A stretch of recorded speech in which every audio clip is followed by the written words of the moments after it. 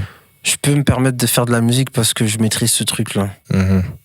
Est-ce que du coup, quand tu conçois ta musique, justement, tu penses à ce qu'elle soit accessible à tout le monde et qu'elle parle au plus grand nombre, notamment avec le côté émotionnel dont tu parlais tout à l'heure?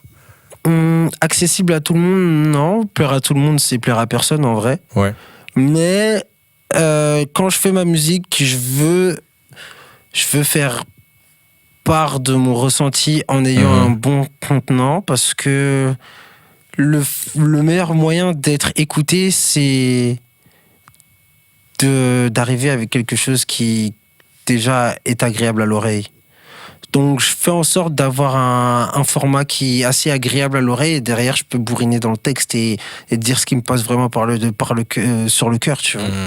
Vraiment, de faire en sorte d'acclimater l'oreille à un truc bien calme et derrière je peux dire n'importe quel discours, adopter n'importe quel discours. Au final, tu tendras l'oreille et t'écouteras ce que je dirais parce que t'apprécies le contenant déjà. Mais le côté calme, c'est assez récent, non? En fait, le côté plus calme, parce que 5 étoiles, il est beaucoup moins calme. Le truc, c'est que quand j'ai commencé la musique, j'étais beaucoup plus proche de ce que je fais sur Gaïa. Vraiment, en 2000... D'accord, c'est marrant ça. En 2009, 2010, 2011, j'ai sorti ma première mixtape et ça ressemblait plus à Gaïa qu'à 5 étoiles. Ça s'appelait comment? Bibi Boom. Bibi Boom. Voilà. Ok. Bibi D'ailleurs, Boom. justement, ça vient d'où Bibi? Bibi, c'est le surnom qu'on me donne depuis que je suis né dans ma famille. Donc du coup, au début, C'est un rapport avec ton prénom? Ouais, c'était compliqué à porter au début parce que mes potes ils se foutaient de ma gueule et je leur ai dit, ça inquiétez pas les gars, aujourd'hui vous rigolez, dans quelques années vous allez me respecter en m'appelant de la même manière. Je t'ai dit, j'étais déterminé, je suis un gros rageux. En fait, je pense que c'est ça qui crée la détermination. Cette rage. Ouais, carrément. Il y a 3 semaines, on a accueilli un créateur de jeux de rôle qui s'appelle Xavier Bro. Et il a eu exactement le même discours que toi. Il m'a dit, moi, je suis un énorme rageux. Et du coup, quand on me dit non, ça me met encore plus la haine et j'ai envie de tout faire. J'ai envie de leur montrer que c'est possible. Exactement. J'ai réussi à accomplir pas mal de choses juste parce que des connards m'ont dit c'était impossible de le faire, tu vois. Donc au final, c'est pas si mauvais, les gens mauvais, s'ils te permettent de faire des trucs. Ouais, mais accomplir des choses avec la rage, ça n'a pas le même goût que d'accomplir des choses avec l'amour. Ah. Et la passion. Et pour toi, rage et amour sont incompatibles? C'est pas que c'est incompatible, c'est juste que ça a rage. C'est juste que ça a pas le même goût, tu vois. C'est pas la même saveur à l'arrivée. Ce truc de conquérant ou ce truc de putain, les gars, je l'ai fait pour vous, tu vois. C'est pas la même chose. Ok, je vois ce que tu veux dire. Mais il y a un truc qui revient beaucoup aussi dans ta musique, on en a déjà parlé tout à l'heure, c'est ce côté famille, etc. Mais je voulais un peu revenir dessus, parce que y a une phrase que je trouve super cool aussi, toujours dans Money Time avec Chris. C'est je fais la passe D, je m'en fous de mettre le panier. Ça revient un peu à la même phrase de tout à l'heure, mais je voudrais que tu m'en parles un peu plus aussi. Est-ce que pour toi, si l'un de tes proches réussit, c'est exactement pareil que si toi t'avais réussi? C'est clairement. On est une équipe. L'équipe, peu importe celui qui met le plus de points, là, au final, on a tous la bague, tu vois. C'est demande à Adil Rami, il va te le dire. Hein. Il a joué aucun match à la Coupe du Monde, mais au final, il est mondialiste, il est champion du monde. Hein. Et le plus important, c'est la victoire collective. Le plus important, c'est la victoire collective, parce que même si tu viens tout seul au monde, au final, quand j'ai commencé, il y avait du monde, tu vois. Il y avait du monde et c'est pas parce que moi, je réussis pas, entre guillemets, tu vois, encore une fois, c'est vraiment en termes de... Chacun a son point de vue de la réussite, parce que pour ma part, les accomplissements sont là, tu vois. Mais c'est pas parce que moi, je ne réussis pas que je vais entraver la réussite d'un des miens, tu vois. Si j'ai la possibilité de te faire réussir, c'est comme si moi, je réussissais. Surtout, si tu m'as fait confiance et t'as accepté ce que j'allais t'offrir pour réussir, c'est comme si je faisais partie de cette réussite aussi, tu vois, t'es mon ref. Si moi je peux te donner ça là, tout de suite, moi ça me sert à rien. Si toi ça peut te servir à quelque chose, let's go. Tu vois, et même si ça me sert à quelque chose, si t'en as besoin, tiens aussi, tu vois. Oui, mais ça c'est Et c'est ça que je kiffe et c'est vraiment pour ça que je voulais t'avoir ce soir, c'est que moi il y a un truc que je déteste, c'est les secrets de grand-mère, quoi. Les gens qui ne partagent pas, qui gardent tout pour Les eux, secrets etc. de grand-mère, t'as Ouais, appelé tu vois, ça les secrets de grand-mère, alors les recettes de grand-mère, pardon. Tu vois, la recette de grand-mère qui veut pas te la donner parce que c'est sa recette à elle, tu vois. Ça, c'est des bullshit, ça. Et ça, c'est de la merde pour moi. Ça, c'est des bullshit. Ta grand-mère, tu crois que c'est elle qui a inventé la recette, on lui a transmis, genre. Exactement. Et c'est ça, c'est justement cette transmission dont on parlait avec Kondo dans le précédent épisode. C'est super important, quoi, de partager et de. Ah, mais clairement, parce que si t'arrêtes la transmission, t'arrêtes le progrès. C'est ça. Et C'est-à-dire en plus, là, c'est ça a la toujours meilleure régression, saveur tu vois. quand c'est fait ensemble, en fait. Ouais, clairement. Mm. Mais c'est surtout que quand t'arrêtes la transmission, vraiment, t'entames la régression parce que la personne qui est en demande de savoir, Mm. ben, elle va devoir composer d'elle-même, tu vois. Bah, peut-être qu'elle va innover et trouver quelque chose de plus stable que ce qu'il y avait à la base. Mais si tu lui donnes la base, ben, elle peut créer encore quelque chose de plus grandissime. Donc du coup voilà, c'est le plus important, c'est pas de mettre le panier, mais c'est Non. on peut faire la passe décisive. Le plus important, c'est l'expérience. Mhm. L'expérience. L'expérience. Et comment t'acquiers cette expérience? En travaillant. En travail. Comme tu l'as dit tout à l'heure. Travail, expérience, motivation pour travailler. Et il y a aussi un son que j'aime beaucoup dans l'album, c'est Adieu Maya. Et il y a une phrase notamment, c'est après tout ce que j'ai fait, ma gueule, abandonné, j'aurais tort.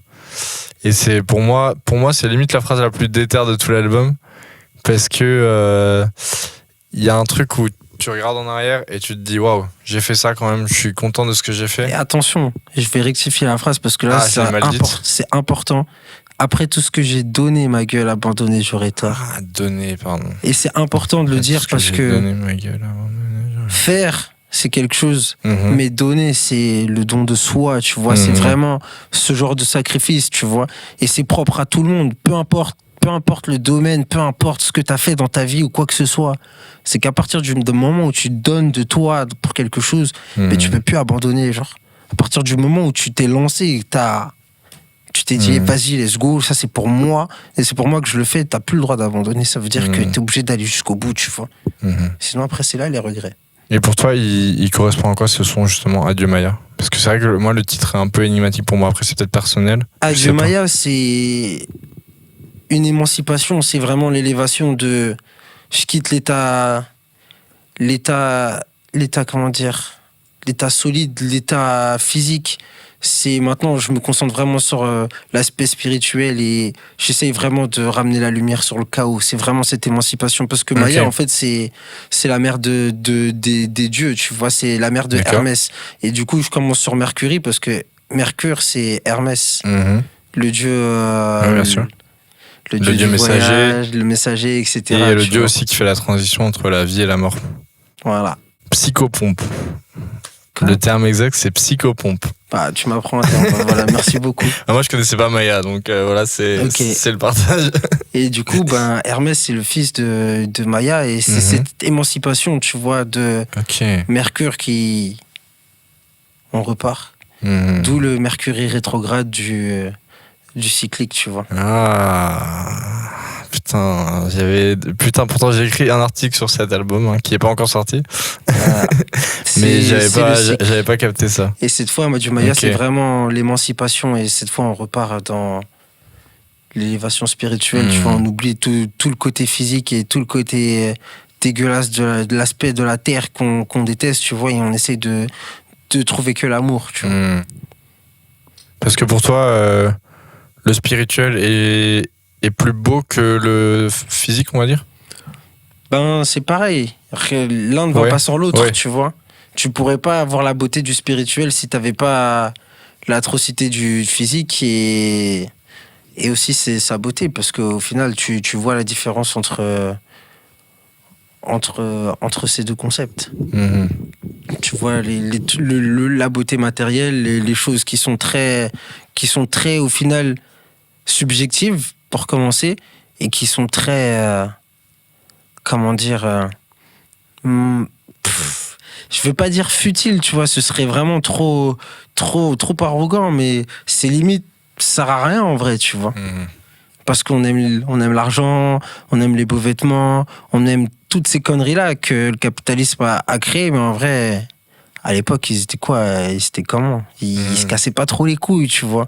Il y avait pas ce côté matériel, tu vois. Et c'était plus ce côté de on s'aime et on avance, on va ensemble, tu vois, et on partage et on éduque nos enfants à ce qu'ils deviennent encore plus grands et voilà, tu vois. En vrai, j'étais pas là. Je peux même pas te dire. Mais je pense que ça ressemblait plus à ça que avoir la plus grosse voiture et la plus grosse maison. Je vois ce que tu veux dire. Et pour terminer, je voulais aussi te parler d'un truc. C'est au Dog B, après ce concert où t'as ramené toute l'équipe Triple Dollar et même plus. T'as ramené plein de monde, c'était vraiment trop cool. Et j'ai pu te parler un peu 5 minutes et un des seuls trucs que tu m'as dit, c'est que en fait, je t'ai demandé de ramener un objet symbolique de ta passion. Tu m'as dit que t'avais pas d'objet et que tout était dans ta tête. Est-ce que depuis ce concert, tu as changé d'avis? Non, mon cerveau. Ok. Mon cerveau, c'est mon ordinateur. Ok. Comme je te disais tout à l'heure, j'écris pas de plan ou quoi que ce soit. C'est vraiment l'outil de cette détermination, c'est l'épicentre, tu vois. C'est le mental. Je pourrais te mettre mon cœur sur le bail, mais lui, il est là encore. On fait un scanner. Lui, il est là encore. Et... Table d'opération, elle est déter. Ah, franchement, je sais pas, je sais pas ce qui a fait de moi ce que je suis aujourd'hui, mais Ouais. en tout cas, voilà, vraiment, mon cerveau, c'est mon outil de travail de tous les jours parce que tous les jours, il chauffe. Mhm. Tous les jours, il chauffe. Ok. Donc en gros, c'est à la fois parce que t'as parlé du cœur. Ah, je te disais, Donc je peux retirer mon cœur, mais mon cerveau, il fonctionnera Ok. toujours. Ah, C'est ça que je suis en d'accord, train de te ok. dire. Mon cerveau, Ok. c'est vraiment un objet, c'est un truc à part entière de. Ok, c'est un ordinateur quoi. Ah ouais, c'est vraiment. Je sais pas pourquoi j'ai tout ça dans la tête. Ok. Mm. Mais tu penses qu'un jour tu le sauras? Je sais pas. Je sais pas. Franchement, je me suis jamais posé la question, mais j'accepte Ouais. ce que j'ai dans la tête. Donc, Ok. du coup, j'essaie de le sortir le plus rapidement possible et d'en faire part, tu vois. De transmettre et de partager tout ce que je vois et tout ce que j'entends et tout ce que j'imagine. Mhm. Mais est-ce que l'élévation, c'est pas aussi se comprendre soi-même? Ça commence par là, je pense. Mhm. Parce que tu peux pas t'élever si tu te connais pas. Mhm. Parce que pour s'élever, il faut retirer des trucs dégueulasses de soi-même.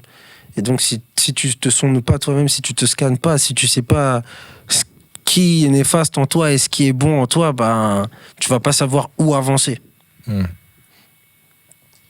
Ok. Mm.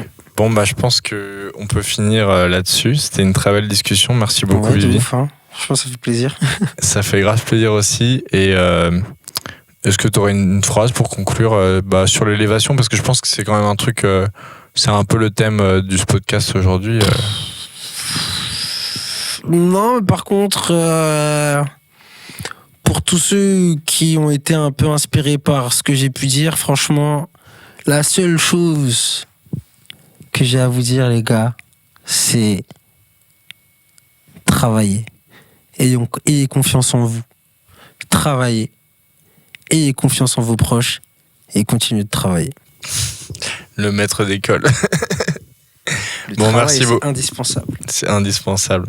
Merci beaucoup, Bibi, d'avoir Merci partagé à ce toi. moment. Si vous avez kiffé cette petite interview, je vous conseille d'aller écouter la musique de Bibi. Parce que franchement, ça vaut le coup, que ce soit Gaïa, Morningstar ou même tout ce qui a été fait avant. Et n'hésitez pas à nous suivre aussi d'Ether Podcast sur Instagram. C'est toujours cool aussi. Ciao, ciao.